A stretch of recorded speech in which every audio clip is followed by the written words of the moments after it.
بسم اللہ الرحمن الرحیم مولاي صل وسلم دائما ابدا علی حبیبک خیر الخلق کلہم۔ آج میں اپنا پیغام نہیں، اس عظیم شخصیت، اس باکمال انسان کہ جس کی تحقیقات، جس کی تھیوریز، جس کے پریکٹیکل اس بات کو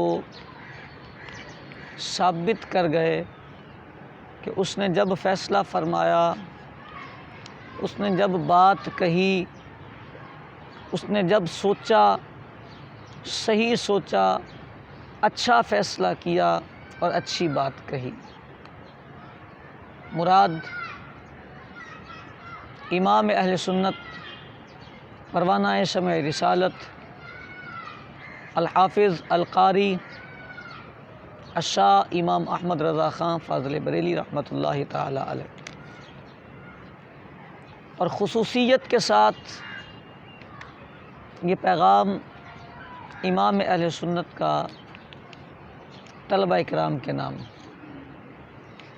میرے امام نے 10 نکات بیان فرمائے تھے کہ اگر عروج چاہتے ہو، بلندی چاہتے ہو، اپنا مقام اور مرتبہ معاشرے میں بنانا چاہتے ہو تو ان 10 نکات کو اپنا حرز جاں بنا لو۔ میں 10 پہ بات نہیں کروں گا، جہاں تک میرے وقت نے گنجائش دی، اجازت دی، دامن وقت میں وسعت رہی، وہاں تک ہم گفتگو کریں گے۔ پہلا پوائنٹ میرے امام نے ارشاد فرمایا، عظیم الشان مدارس کھولے جائیں، عظیم الشان مدارس کھولے جائیں، بڑی شان والے مدرسے کھولے جائیں۔ اگر جملے پہ توجہ کی جائے تو میرے امام کا یہ جملہ میرے آپ کے لیے لائق درس ہے۔ وہ مدرسے کھولیں جن کی شان بہت بلند ہو، بڑی عظمتیں ہوں جس کی۔ ضروری نہیں ہوتا کہ آپ چٹائی پہ بیٹھتے تھے تو اسی چٹائی پہ ساری زندگی گزار دیں۔ آپ کچے فرش پہ رہتے تھے تو اسی کچے فرش پر ساری زندگی گزار دیں۔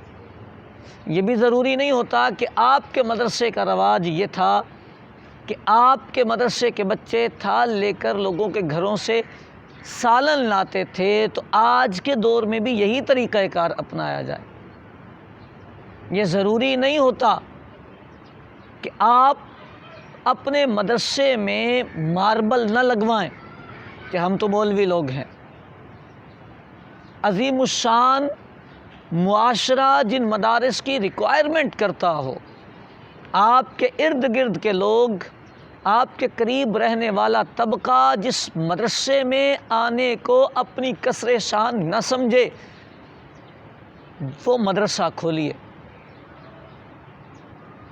ہر گلی کے کونے پر مدرسہ کھولا گیا لیکن اس کی شان کا اہتمام نہیں کیا گیا۔ دنیا کی ترقی کے اعتبار سے اس کے تقاضے نہیں پورے کیے گئے۔ محتمم بننے کا شوق آیا، اپنے آپ میں مدرسے کا ذمہ دار بننے کا شوق آیا، لیکن مدرسے کو یا کہہ لیں عمدن یا غفلتاً اس پیرائے میں رکھا کہ محلے کے لوگوں کی نظر میں بھی وہ مدرسہ کوئی قابل قدر شے نہ رہی۔ اور یہ باہر کے کسی بندے کا قصور نہیں، میرا، آپ کا، مذہبی طبقے سے تعلق رکھنے والے احباب کا قصور ہے۔ کیوں آپ نے اپنے پروفیشن کو مینٹین نہیں کیا؟ آپ نے پڑھانا تھا، آپ نے سنبھالنا تھا، آپ محتمم تھے، آپ ذمہ دار تھے، آپ مدرس تھے، آپ قاری تھے، آپ طالب العلم تھے، آپ کو اس مدرسے کو مینٹین کرنا تھا۔ نہیں کیا، عظیم الشان نہیں ہوا، نتیجہ یہ نکلا کہ آپ کے پاس قوم پڑھنے کے لیے پڑھنے کے لیے تو دور کی بات، آپ کے مدرسے کی زیارت کرنے کے لیے آنے کو تیار نہیں۔ دوسری بات میرے امام نے ارشاد فرمایا طلباء کو وظائف دیں کہ خواہی نہ خواہی، چاہتے نہ چاہتے دین کی طرف مائل ہوں۔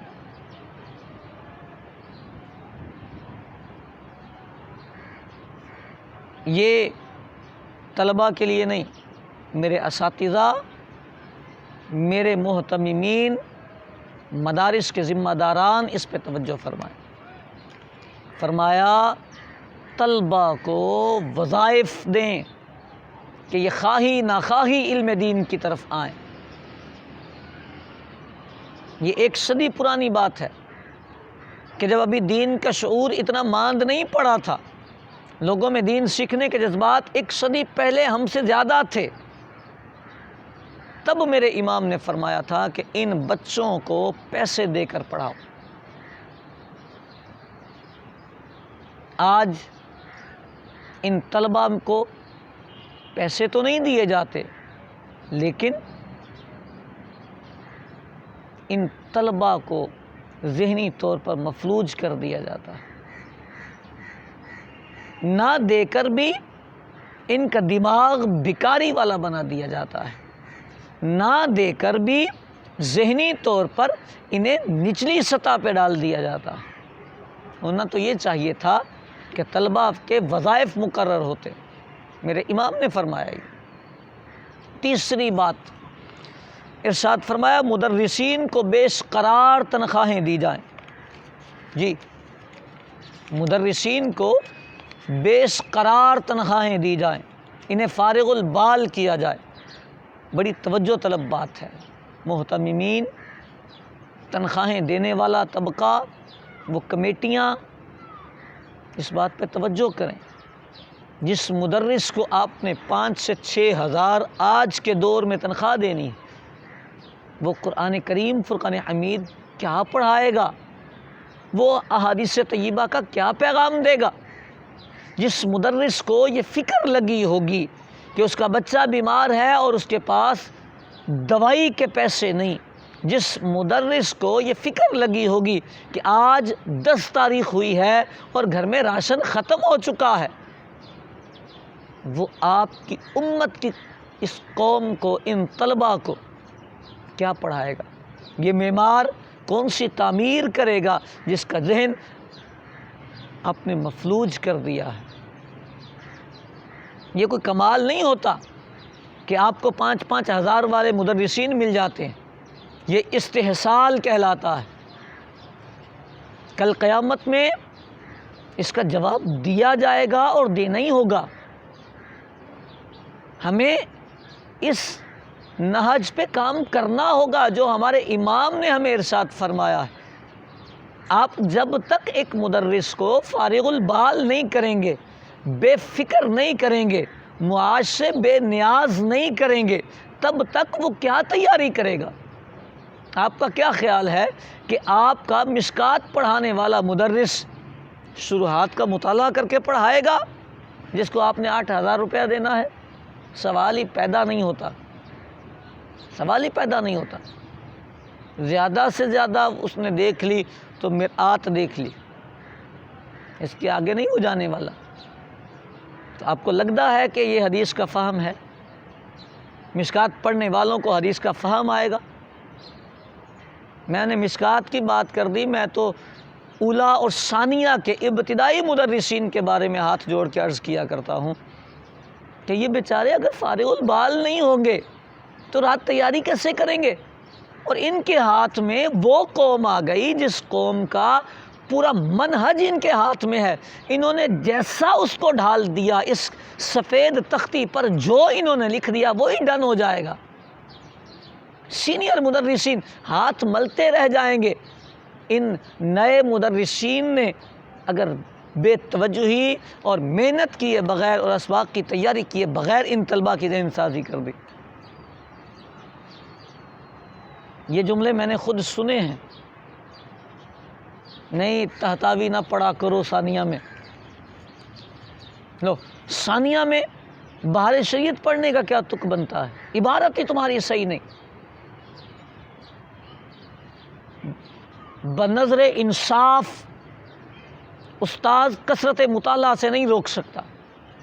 یہ روکتا اس لیے ہے کہ استاذ کے پاس وقت نہیں کہ وہ مطالعہ کرے. جڑے ہوئے ہاتھ مدرسین کی بارگاہ میں اگر میری غلطی ہے تو میری اصلاح فرمائیے گا، ورنہ کثرت مطالعہ سے ہی تو عبارتیں درست ہونی تھی. تہتابی پڑھتا، وہ درایت النحو پڑھتا، عنایہ پڑھتا، اس کی عبارتیں درست ہونی تھی. آپ نے اسے پڑھنے سے روکا، اس کا مطلب یہ تھا کہ کہیں نہ کہیں پیچھے دال میں کالا ہے، آپ کے پاس فرصت نہیں. اور مدرس کی فرصت اس لیے نہیں کہ اس نے گھر چلانا ہے. میرے امام نے فرمایا بیش قرار تنخواہیں دی جائیں. 5واں 6واں 7واں 8واں میں چھوڑتا ہوں. 9واں پوائنٹ میرے امام نے ارشاد فرمایا، کبھی موقع ملا تو باقی پر بھی گفتگو کروں گا. ارشاد فرمایا جو قابل کار ہوں اور معاش میں الجھ گئے ہوں ان کا معاش چھڑوائیے اور انہیں دین کے کام میں مصروف کیجیے. جتنا وہ کماتے ہیں اتنا انہیں دیجیے.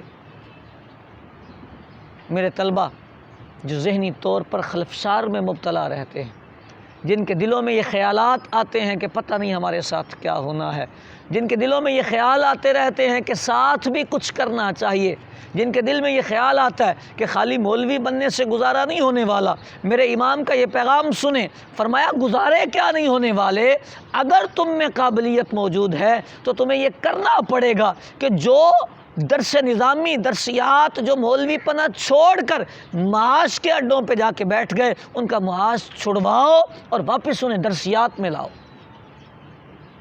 آپ جانے کی سوچ رہے ہیں، آپ جانے کی سوچ رہے ہیں. آپ کے دل میں خیال یہ آتا ہے کہ یونیورسٹی میں آپ کے بغیر کام کرنے والا بندہ کوئی نہیں. آپ کے دل میں خیال یہ آتا ہے کہ اداروں میں آپ کے بغیر کام کرنے والا بندہ ہی کوئی نہیں. آپ کے دل میں خیال یہ آتا ہے کہ مدرسے بھرے پڑے ہیں اور باہر کی دنیا میں آپ کے بغیر کام نہیں ہوگا. آپ اگر قابل ہیں، کام کار ہیں، اگر آپ کو اللہ نے صلاحیت دی ہے، آپ سمجھتے ہیں کہ آپ کی تھنکنگ پاور اچھی ہے، پک اپ صلاحیت اچھی ہے، ذوق مطالعہ آپ کا اچھا ہے، نکتہ دانی آپ کی اچھی ہے، آپ کی ذمہ داری نہیں بنتی کہ اللہ رسول کے دین کی آپ محافظت کریں؟